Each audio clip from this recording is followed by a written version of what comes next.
If I can have your attention, please. We're getting ready to start another meeting. If you're not a part of this next meeting, I need you to exit the room, please. Everyone have a seat.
Thank you. Let's call the meeting to order. We'll begin by asking you to please silence your cell phones. We're in a different room, a little bit crowded, but appreciate everybody's cooperation. Again, please silence your cell phones. At this point, I would like to ask Representative Drummond, our ranking member, to open us in prayer. May we all bow our heads. Oh, Heavenly Father, it's once again that we come before your throne of mercy, thanking you for a new day, Father. Father, as we do the business of the people that sent us here and that you blessed us with in this great state of Alabama, Father, let us keep in mind that we are not of ourselves, but of the folks who have elected us. Father, let us do this business in earnest, and Father, give us the heart to make Alabama better. In Jesus' name we pray. Amen. Amen. Clerk, please call the roll. Chairman Garrett. Here. Representative Keel. Here. Representative Drummond. Here. Representative Almond. Here. Representative Baker. Here. Representative Chestnut. Here. Representative Collins. Here. Representative Colvin. Representative Daniels. Representative Ellis. Here. Representative Faulkner. Here. Representative Lawrence. Here. Representative Lovern. Here. Representative Stubbs. Here. Representative Wood. 13 members answering the roll. We have a quorum. So if Representative Wood joins us, we'll have to find her a chair. So, okay, we got one. Okay, great. Any guests, Representative Collins? Thank you so much. I would like to ask Lee Posey. She is with SREB to stand up and let us welcome her today. We use a lot of their policy, and they are very, very helpful and have been forever. So I wanted to welcome her to Education Ways and Means today. Thank you. Welcome. Representative Baker. Thank you, Mr. Chairman. Mr. Chairman, I have a page from T.R. Miller High School, a student there. actually just was completing a softball game late last night, but glad to have her with us here this week paging. Kate, if you'd stand up, Kate Rambaugh, as I said, a student at Tiermiller High School. Her mother seated next to her, Laura Lee Rambaugh, if you'll stand as well. She's a ARI regional specialist working with the State Department of Education. Glad to have both of them with us here this week. Thank you so much. Welcome. Any other guests? Well, today we're taking up our budget package. We have a lot to cover. Of course, the House goes in at 1 o'clock. I know there's some other committee meetings, so we're going to move expeditiously as possible, but certainly we want to make sure that everybody has answers to their questions. What I'd like to do before we begin and call the bills is to, in your packet, you have at the very first a slide presentation that says 2026 Budget Overview. If you'll take a look at that. Chairman Orr told me that this was the most challenging budget that he had ever had to deal with, and this first page sort of explains why. The considerations we had this session were, number one, we had the reclassification of the Commerce Department, a lot of their initiatives, to the new Department of Workforce, so that created a difference, some differences. We also have a program that we're going to talk about that's the Regional Career Tech Centers. That's a $100 million program. That's in the A&T fund. We had to consider that. We also had A&T distributions of over $1 billion in the A&T fund. We also have the RAISE Act, and that was $166 million that's going to student needs, that some of that from the budget, some of that from the Education Reserve Fund. We have the CHOOSE Act. We have $100 million that's in the appropriation of the Education Fund. We also, on here, you'll notice an additional amount, a contingent amount, coming from the Reserve Fund. I'll talk more about these later. We had PHIP increases that were substantial this year in the ETF. We passed legislation to provide workers' compensation for state employees and for teachers. And that was a number we had to deal with. We also passed a Parental Leave Act that added to our requirement. We also had $524 million of supplemental appropriation, which came out of cash. Now, the supplemental appropriation, you will see, is weighted 39% higher ed, 34% K-12, 27% other. Why is that split different and weighted a little bit higher toward higher ed? Because in the budget, we are dealing with the CHOOSE Act and the RAISE Act, which actually is what's the word I'm trying to think of? Completely, that's not substantially, it's K through 12. Next page. The budget for this year that came over from the governor that Senate passed is $9.9 billion. Last year was $9.3 billion. That's a difference of $560 million. That is a 6% increase. As you recall, that's the maximum amount our budget could grow this year. The split, as you can see, between the K-12 and the higher ed is about the same as it was in prior year. When you look at the next page, budget increases, the $560 million of budget increase, we had to initially take out the PHIP, which was $99 million. We had $15 million, almost $16 million of workers' comp, almost $10 million for parental leave. So we had $436 million that we could allocate elsewhere. However, we had the CHOOSE Act to cover and the RAISE Act to cover, and that left us only $277 million to appropriate between K-12 and higher ed. If you follow the split, that'd be about $76 million for higher ed and $200 million for K-12. So that's $276 million, which in the grand scheme of things, spread among all these areas. Look on the next page. This is just to tee your mind up before we get into some of these funds, because there was a lot of movement between funds. As I mentioned, the ETF, we had a $9.9 billion budget. We took $58 million in the ETF. The student needs that were already in the budget, we moved that to the RAISE Act, and you see that shown there. We also took $101 million from the ETF for the CHOOSE Act and put that into the CHOOSE Act fund. This is for the school choice. If under the RAISE fund, again, you reflect the $58 million that came from the ETF. In addition, we pulled from the reserve fund $375 million. This is for 3 years worth of funding for the RAISE Act. So we're adding $100 million on top of the budgetary student needs in year one. We're adding $125 million, we're assuming, in year two, and $150 million in year three. So for 3 years, we pulled that money over into the RAISE Act fund from the reserve fund. We also have decided to add add additional up to $80 million that we're pulling from the reserve fund into the Choose Act fund. This is contingent upon the finalization of the Choose Act numbers. The applications are much more than we thought. We want to make sure that anyone that applied that's under that income cap requirement for the first year is able to be accommodated. So that number we set aside that money temporarily. Whatever money is not used for those applications will revert back to the reserve fund. So what you're going to find out is when at the end of the day, we'll have $661 million in the reserve fund. We expect another $290 million next year going into that. So that number will be back about $954 million in that reserve fund. And we would add to that if there are reversions from the Choose Act. And the A&T fund, we had $1.7 million. We're pulling out $100 million for that career tech program, distributing to the schools $1.15 million. So that leaves us $400 million in the A&T fund. We expect to add $700 million next year, so it should be back over $1.1 billion. In the budget stabilization fund, which is not shown on this sheet, we expect after this year to have $940 million in that fund. So that sets up how you'll see a lot of movement between some of these items, and that just explains where they are. The next sheet just shows you basically the calculation from LFO, how they believe those numbers are will be achieved. So with that, let's call the first bill, clerk.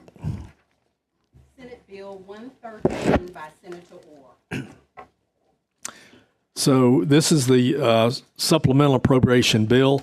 We have in here a substitute. I'd like to go ahead and get the substitute adopted, then we can discuss. Motion by Representative Collins, second Baker. All in favor say aye. All opposed? Bill's going to favor report. So now we have we have a substitute. There's a spreadsheet. If you look at the spreadsheet in your folder, you will notice that there is the first column is the governor's recommendation. The second column is what the Senate passed. The third column is what the Ways and Means Committee is proposing today. And you see the difference between what was in the Senate version.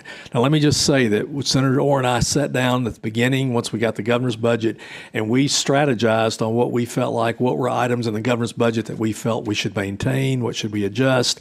And so working together, we came up with a list of what we thought were priorities that we would take to our committees. Many of the priorities that I had, Senator Orr put into the Senate version, and some of the things that I have added in ours. But also, we left room in our budget for our members' requests and things that came up in our deal. If you look on page 6 of the spreadsheet, you'll see on line 207, Veterans Affairs for Veterans Ed Benefit Program. The Senate put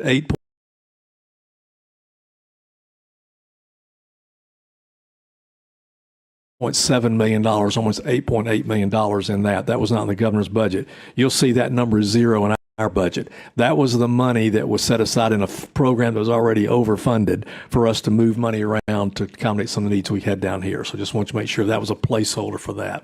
So let's start at the top. You'll see that in the Senate version, they maintain what the governor had the governor had $5 million for teams. The Senate took that out. We maintain that. Why? Because the teams account is overfunded right now, so we didn't need to appropriate additional money. We maintain the governor's appropriation for textbook adoption. If you go on down to the other things, the changes from the Senate, we added $250,000 for the Holocaust Commission. We added $90,000 to do facility wiring at a high school. We added $150,000 for the Dundrell Heights Film Camps for students. This is a student film program. $100,000 for the Jazz Hall of Fame for statewide student programs. The assistant principal, I'll talk more about that in the budget, but Dr. Mackey needed $10 million in that line item. Previously, $14 million had been appropriated, so we reduced that amount, which left it available for other items on the spreadsheet. $1 million of that went to the statewide student assessment, which is on line 34. You'll see we maintain the Senate and the governor's programs and the other line items until you get to line 29, the North Alabama STEM Center. A new funding request from the governor was $7.5 million. We've added $2 million for that. We have the Saban Center in West Alabama. We now have this North Alabama STEM Center we want to support, so we added $2 million for that. We maintained the other things from the Senate till you got down to line 33. We added $200,000 for the Selma City Schools for tornado damage repairs. We added $150,000 for outdoor classroom for the Alabama Wildlife Federation, $700,000 for the Woolley Institute for Spoken Language Education. The Pro Start program, we zeroed out that the Senate had put in $365,000. We took that to zero and moved that money into the budget. It was a line item in the budget and just was inadvertently left out, so we moved that back into the budget. We've added $120,000 to the educational television for SEMA quincentennial programming. We added $90,000 for the Alabama Symphony, $750,000 for the Southeast Alabama Community Theater Project, added $100,000 to facility grant program under the, this is under the arts.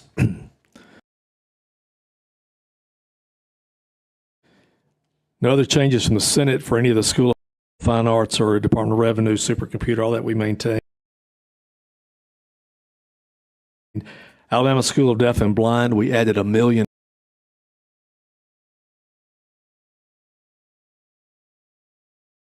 $150,000 of that we have earmarked toward a short-term program.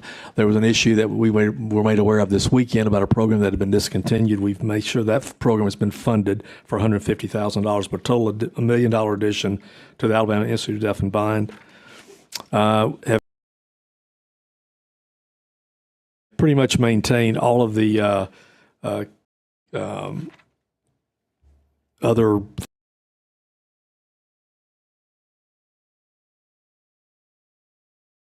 items you see there from the community colleges, except we did add $300,000 as a line item for women's sports.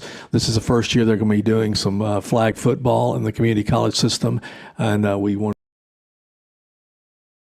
to support that effort for the women's sports. The line $300,000. We added $250,000 under A&M University for a that we want to be directed to Miles College for Master of Sports Management program.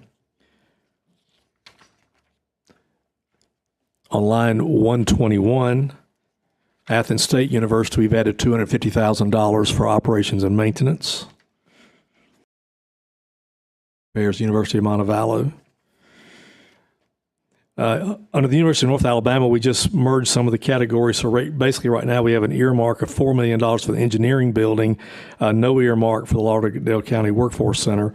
The total, you'll note on line 171, we've added $300,000 to the $10 million that the Senate passed for community service grants. We've done this in the past couple of years with supplementals. This is money you will have to distribute back to your districts for a variety of education projects. In the budget, we have $12.6 million. So together, that will be $22.9 million in community service grants. That's very similar to what we had last year. No other changes until you get to line 188. Historical Commission grants, we added $300,000. Added another couple other earmarks for some special projects, Gaba Homestead Heritage Foundation, Jesse Owens Memorial, and then Willie Mays Park in collaboration with Major League Baseball. They're trying to bring back his hometown park. On the next page, Greater Birmingham Revitalization Project, $2 million. This is a pre-K after-school reading, very comprehensive after-school program and education program run through the Y in Birmingham. Line 103, the Space Science Exhibit Commission Connector Building, $1.1 million, $1.15 million. Then you see there was we zeroed out the Veterans Affairs because we've utilized that elsewhere. We've added $500,000 for the Culture City Disability Workforce Center. This is an organization that will be building near Railroad Park in Birmingham. $400,000 on line 212 for early childhood education for Small Magic. And then $250,000 for the Department of Youth Services for the Coosa Valley Youth Services Juvenile effort. So that basically completes the supplemental appropriation. Any questions or comments? I entertain a motion. Moved by Representative Baker. Second, Representative Ellis. All in favor say aye. Aye. Bill's given a favorable report as substituted. Clerk, please call the next bill. Senate Bill 114 by Senator Orr. We have an amendment that I will discuss in a minute. This is the Advancement and Technology Bill. So basically, we're having $807,866,080 to the Department of Education. This is what the Senate passed. To the higher education, $342,125,000, and then also $100 million to go to the Department of Education to fund a grant program for local boards of education to develop regional career tech centers. If you go to page 12 of the bill, you will see that this $100 million grant would be require submission of a grant proposal from at least 2 education organizations or agencies together. We want multiple school systems to be involved. The state superintendent will use a sliding scale of matching requirements. It will require match, but similar to the Lieutenant Governor's Fund where there was matching based upon different demographics. This can go up to 50%. And I believe the grants can be no more than $20 million, but we're looking for regional career tech centers in areas of the state where we don't have them. And that's the intent here. So all of that together is $1.25 billion in appropriation for A&T. If there's an amendment that I will mention, the Senate had some earmarking of the A&T appropriation, and we did not do that in the House. We maintained what the Senate did. We didn't change any of that. On page 6, after line 141, there was one Senate earmark that was left out. That was for Mortimer Jordan High School tennis courts, $250,000.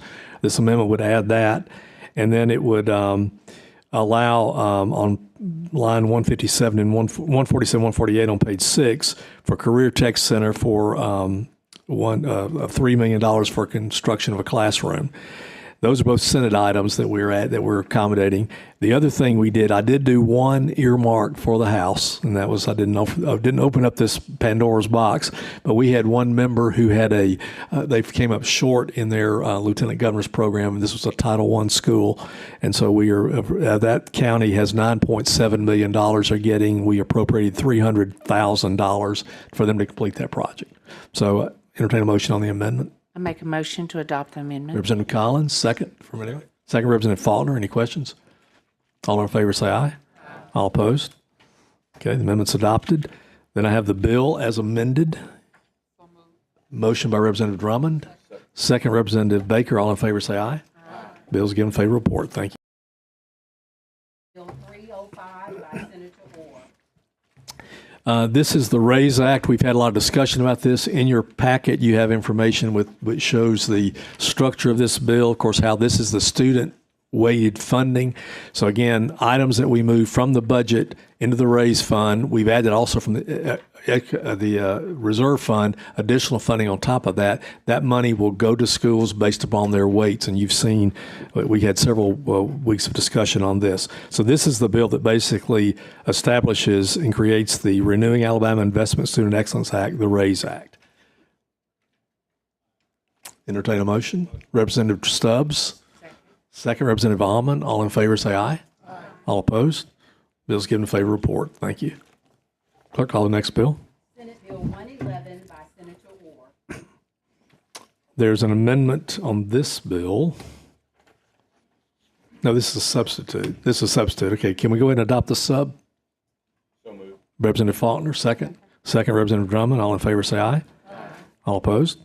So what this bill does is, previously I described to you how we're moving $375 million from the reserve fund to the RAISE fund, and we're moving $80 million from the Educational Reserve Fund to the CHOOSE Fund, with the understanding that any money that's not used in the CHOOSE Fund will go back to the Education Reserve Fund. So this bill enables the transfer of those funds.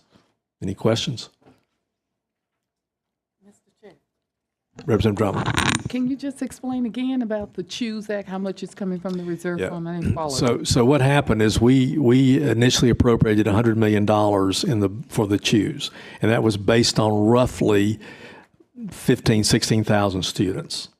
We've had applications that are up to around 36,000, 37,000. Now, all of those will not be eligible. but most of those are going to be probably would be otherwise be qualified to receive funding. So in this first year, because we had such excess demand for that, we wanted to make sure that we were able to accommodate the request. So we've moved this $80 million from the reserve fund to the Choose Fund, so they can fill out the applications and that are qualified. And then any money they don't use will revert back. I had information this morning from the Department of Revenue. It looks like that we may be right at $100 million, and that's all we need, but we just didn't want to be short. So they have until May 1st to tell people. The problem was on May 1st, if they didn't know how much money they had to spend, they were going to have to tell people, we can't qualify you. It's kind of a first come, first serve thing. And we felt like it was important to respond to all the people that met that income requirement, because the first 2 years we're under an income requirement, as you know. So the total amount that we'll be putting in the budget for the Choose Act is the $100 million, or is it more than? Well, it's $100 million plus whatever we need to fulfill all applications. It may be $100 million exactly, or maybe slightly that. It may be $125 million, but we put $80 million over there because if you assume that all 36,000 applications would be approved, which they're not, but if you did, that would need about $180 million. We're not going to need anywhere near that amount, but we wanted to make sure we had enough in there. But again, the stipulation is this money will move back if it's not used. I think we did adopt the sub, did we not? Yes. We adopted the sub, okay. Any other questions? Okay, so I'll entertain a motion on the bill. Moved by Representative Keel. Second, Representative Ellis. All in favor, say aye. Aye. Bill's given a favorable report. Thank you. Clerk, please call the next bill. House Bill 600 by Representative Almond. Representative Almond. Yes, sir. Thank you. So this actually came up late last week. The Healthcare Sciences School realized that they are not listed in the code as tax exempt, of course, because they're a new entity. We currently have a statute that lists all the other residential high schools. And if you look at the bill that's presented here, you'll see that that's the existing bill. And all it proposes to do is to add the School of Healthcare Sciences Foundation to the list. However, when I woke up this morning, I realized, I went back and looked, and this bill does exempt county and local taxes. And I had a vision of Margie Wilcox on the House floor. That was a nightmare. That was, you said it. So I have drafted an amendment that I'm hoping Mr. Keel will bring for me, that would actually create a separate code section to exempt the Healthcare Sciences Foundation from state taxes, and use the language we've been using for Margie's bill on, I believe it was hearing aids, and every other bill we tried to put in there to be consistent with that. And then that will be incumbent upon the Healthcare Sciences Foundation to request that the local government exempt them on a local level as well. And so that would be my preferred way of handling this if my chairman is okay with that. And so I have an amendment prepared. Am I correct, though, that the other specialty schools are exempt from all taxes? So I appreciate the spirit which you bring this. I personally don't know why we would treat them different than the others, but I'm open to what the committee would so choose. This was not considered in the Senate version, so I would be fine to talk to Margie and. She's my roommate, and I will go along with you, okay. Chairman Garrett. Yeah. So she'll come see me. It'll be fine. Okay. Yes. Y'all heard that out there, didn't you? So what I'm basically saying is I think we treat them like we do the other exactly the schools. same. That's what I agree with that. I think we should do that. Mr. Chairman, Yes, sir. Being that we seem to not be moving forward with any type of amendment, then I would move to give the bill a favorable I think there is report. one. There is Oh, one we do that? technical. Okay, There's okay. one technical amendment. Yes. Can you offer that, Representative Keel? Yeah, so this amendment will simply add Healthcare Sciences Foundation to the list of schools that are already exempt. And I believe there are also a couple of technical changes. One, I think foundation was misspelled. And then it took away the date. The date. Beginning, Yes, yeah. yes. So you have the amendment lines 33 through 34, just basically making that typo change and removing that date, and then changing the name. So you have an amendment offered. Second, Representative Collins. All in favor, say aye. Aye. All opposed? Okay, so we have an amendment. The bill as amended. I'll entertain a motion. Representative Representative Baker, second. Representative Drummond. All in favor, say aye. Aye. All opposed? Bill's given a favorable report. Thank you. Thank you. Clerk, call the next bill. Senate Bill 112 by Senator Orr. This is the main appropriations bill. Now, you have two spreadsheets in your folder. The one that's got the purple will show the difference in the budget from last year, this year from last year. The spreadsheet that follows that has green at the top, will show the difference in the Senate versions. I'm going to go down the difference from the budget last year because I think that's the most important. I'll just say in general that the education budget, as I mentioned earlier, increases by $561 million, which is to $9.91 billion. That's 6% increase from last year. That's the maximum we were allowed to increase the budget because of our secondary cap. Next year, that number will be 5.75%. Under this current budget, the first-class pre-K program will receive additional $213 million, which is an increase of $12.4 million. And of that 12.4, $9.5 million will be going to the grant program that will help them cover the tuition for a lot of the people that can't afford the tuition. It also will allow for the creation of 30 more pre-K classrooms statewide. That makes about 46% of our 4-year-olds eligible to participate. K-12 schools will receive an additional $250 million. Again, with the RAISE Act, we'll be moving, in addition to the $58 million for student needs in the current budget, we'll be matching with that in the RAISE fund, an additional $106 million, so about $166 million going to student needs. Higher education in the budget will receive an additional $146 million more, $35 million of that to the community colleges, $106 million to the 4-year colleges. So if you look at let's just start with the spreadsheet that starts with the purple. I'm going to start at the top and just kind of walk you through changes from last year. Department of Public Examiners receives $500,000 more. That was no change from what came down from the Senate. You'll notice on line 17, the reduction of $16 million from the Department of Commerce. That's the reclassification of those expenses to the Department of Workforce. You'll see those picked up in a positive way in a minute. You'll notice on line 33, the $35 million increase for the community colleges. You can see a few small changes there. On line 64, addition of $3.7 million to prison education. We maintain what the Senate had in their version.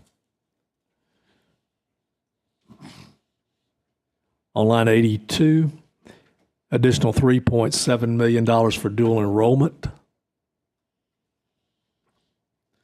On line 91, $2.5 million increase for the ACCS Innovation Center. And then additional $1 million to the LPN programs statewide.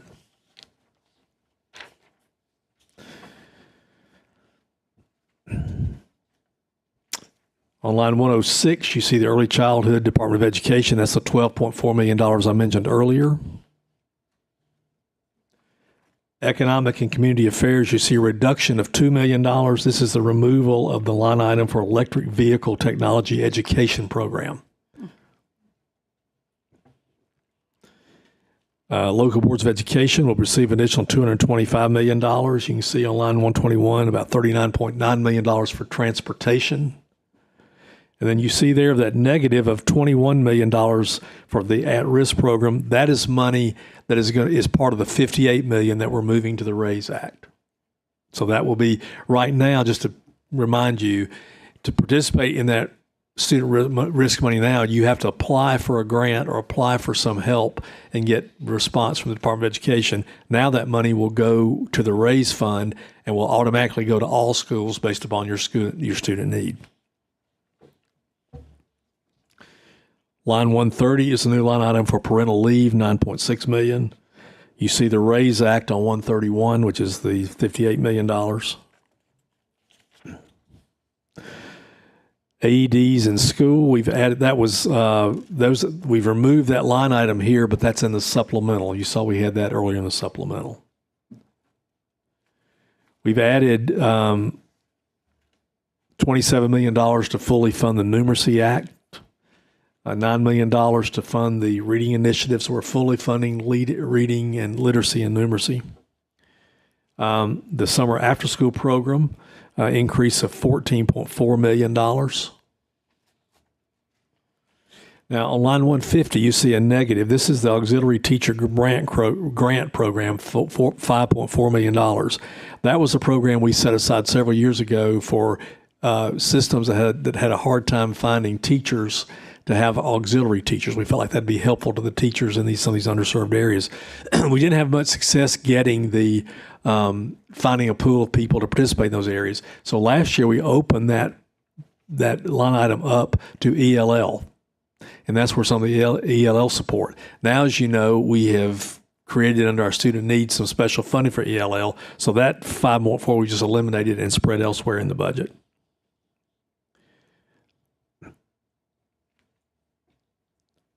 You notice on line 159, looks like we've reduced the ELL by $16.5 million. Again, that's part of the $58 million that's in the RAISE Act, plus we've added on top of that. The High Needs Special Education Grant reduction of 3.4 is also part of the $58 million in the RAISE Act.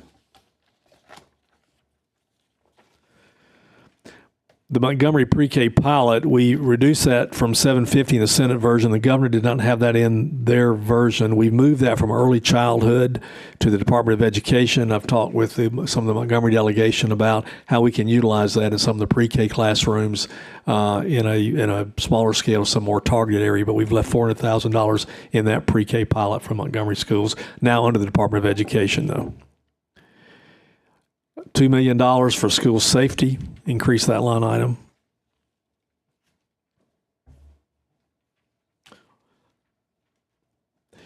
The Principal Leadership and Mentoring Act, we've increased that by $1.7 million. There's been some confusion about this, and there's a bill that will be in committee later in that education policy that addresses this. We had the School Principal and Mentoring Act, and if you recall, principals who went through this got a $10,000 stipend, and assistant principals $5,000. There was an additional stipend that was available to principals and assistant principals that were in hard-to-serve areas, hard-to-staff areas, and that was basically half of those amounts, $5,000 for a principal, $2,500 for assistant principal. Between the time we passed that formulated legislation, passed the legislation, some of the federal definitions changed because these were all tied to the definition of what was community eligible. And the federal government changed the definition so that rather than a small number of these hard-to-staff schools be eligible, now today, as we sit here, 80% of our schools are eligible for that second stipend. And that was never our intent. Our intent was always to provide the stipend for the principals and anyone who went through the program in any district, but provide additional funding for those districts that were hard to staff. And so what this bill that we'll be taking up in this other committee will do will just clarify that second stipend is not going to be available to 1,200 schools. There's 1,500 schools in the state. Right now, 1,200 of those will qualify for that hard-to-staff stipend. We want that to go to about 350 schools, and that's where that's to be targeted. Now, there's some confusion about what was funded. The principals that went through the mentoring program this past year, the money you're going to get in June, July, whatever, you're going to get. We're talking about next year, that second stipend would only be available to those that if assuming this bill passes, to those hard-to-staff schools. So nobody is not getting money this year that they thought they were going to get, but next year, that second stipend requires you be in one of those areas. That makes sense? Any questions? Okay.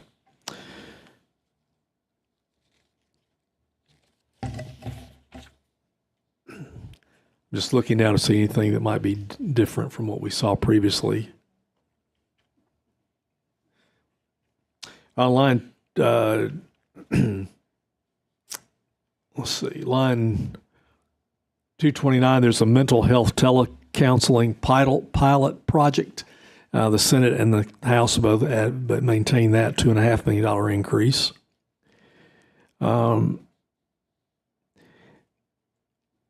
We've added some funding for Liberty Learning.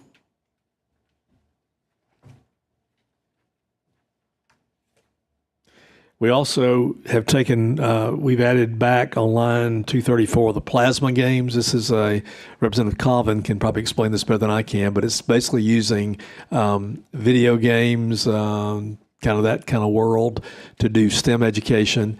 Alabama is kind of the flagship state for this program. It did not make it into the previous budgets. We've actually moved money from the STEM Council to this because they had some extra funding sitting over there. So that is a program that we maintain under the Department of Education as a line item.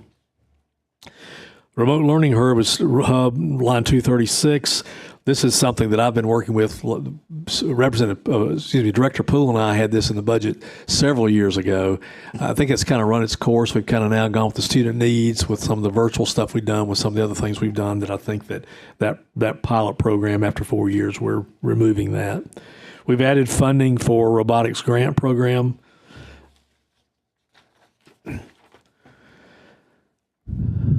Added $5 million for special education certified behavior analyst. $1.4 million for special education preschool program. We did restore that had been not in the governor's budget for the student botanical pilot project. That was important to a lot of members. That's been restored to $450,000.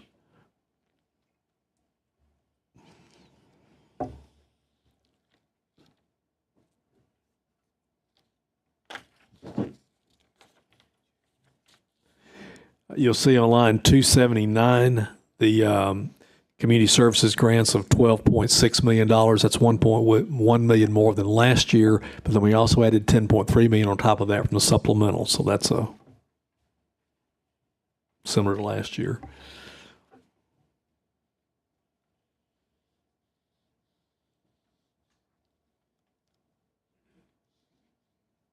Added $50,000 for the Lions eye screenings. $500,000 for the partnering and training in healthcare. Another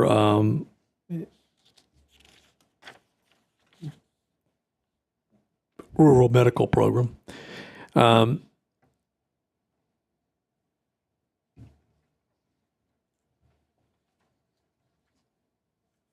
Primary care physicians residency program through the Cahaba Clinic. The governor added $5 million this year. We maintain that throughout, so that's a $5 million increase over last year.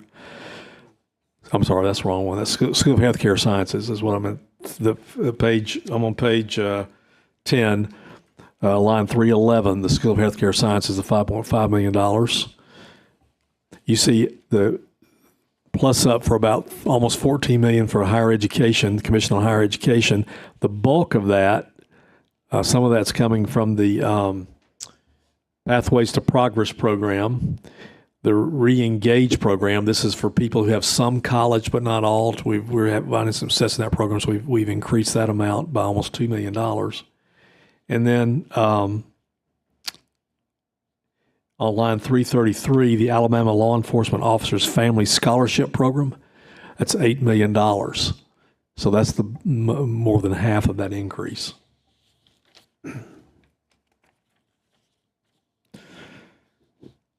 Moving on down, just some small line item adjustments. Then on line 357, Resource Conservation and Development Program, we've increased that from last year, $1.925 million. From last year, a lot of members support that, what they do.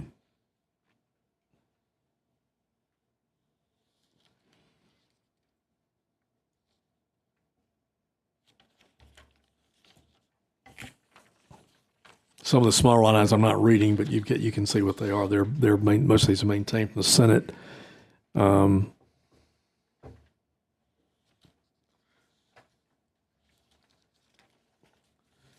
Page 12.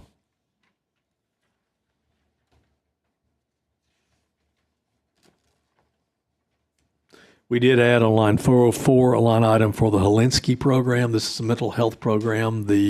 Ryan Helinski was an athlete who committed suicide. His parents have been to Montgomery several times. They already do programs that we funded through the supplemental that's geared toward awareness, and basically they had no clue their son was going through what he was going through. So that program we put as a line item of $250,000 in the budget. We also increased the funding for some of the other smaller line items you see there.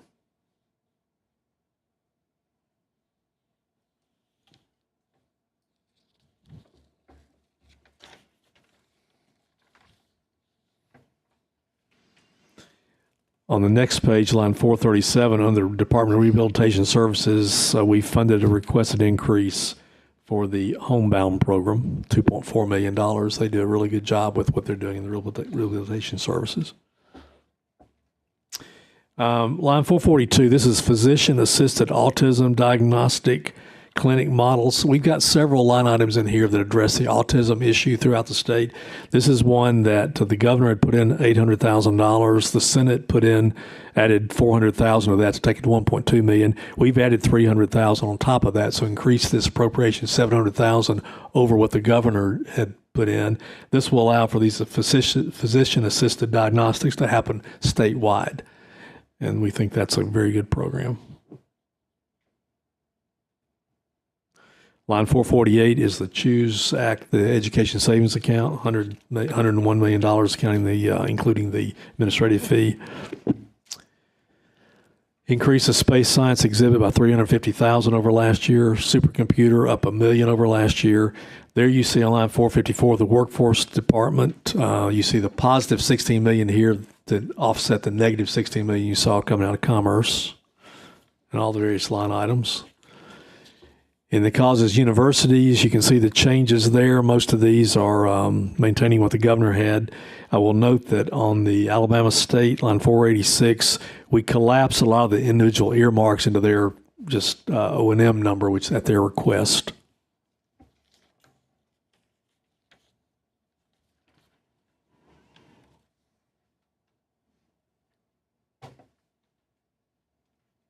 So most of the college and universities, you see the changes there. They were maintained what the governor had. If you go to line, on page 18, line 585, Innovate Alabama, they were in there at $25 million. We reduced them to $20 million. Innovate Alabama, as you know, is doing a lot of great work. They need to do, I think, a better job communicating with the legislature about what they're doing. Several of you attended their reception last week and saw some really cool things, but that's I think they need to maybe become better acquainted over here. But also right now they're administering a lot of federal funds right now that came down from ARPA, from that funding. We had about $100 million that they're administering. So I think they're very, very busy, but $20 million is what we've set their base at this point.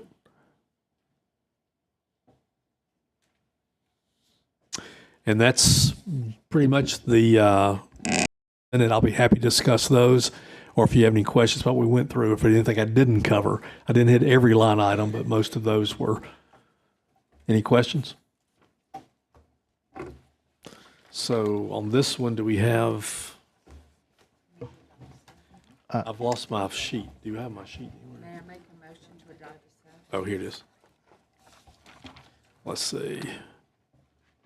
Yes, substitute. So Make moved a by motion. Representative Collins, second by Representative Keel. All in favor say aye. Aye. All opposed? Bill's given a favorable report. Thank you. And then we go to the next. That was a sub. Oh, that's the sub. I'm sorry. Yeah, sorry. We adopted the sub. Representative Faulkner, favorable report. As substitute. Representative Wood, seconds. All in favor say aye. Aye. All opposed? Did we get that right? Okay. All right, clerk, call the next bill. Senate Bill 150 by Senator Bell. I'll handle these. This is Senator Bell's bill, which will be handled by Representative Boyd in the House. Would provide 1.326157 to Talladega College for the fiscal year 2026. Motion by Representative Colvin. Second Representative Drummond. All in favor? Bill's given favor report. Call the next bill. Senate Bill 109 by Senator Beasley. This is the appropriation for Tuskegee University. Will be handled by Representative Warren in the House. Would appropriate $15,816,000 to Tuskegee University, $2 million of which would be expended for agricultural research and extension service to the state. Motion, Representative Drummond. Second, Representative Chestnut. All in favor? Motion, bill's given a favor report. And next bill. Senate Bill 122 by Senator Hovey. Senator Hovey's bill would be carried by Representative Oliver in the House. Would appropriate $450,000 to Southern Preparatory Academy, formerly Lyman Ward. Question moved by Representative Wood. Second, Representative Collins. All in favor? All opposed?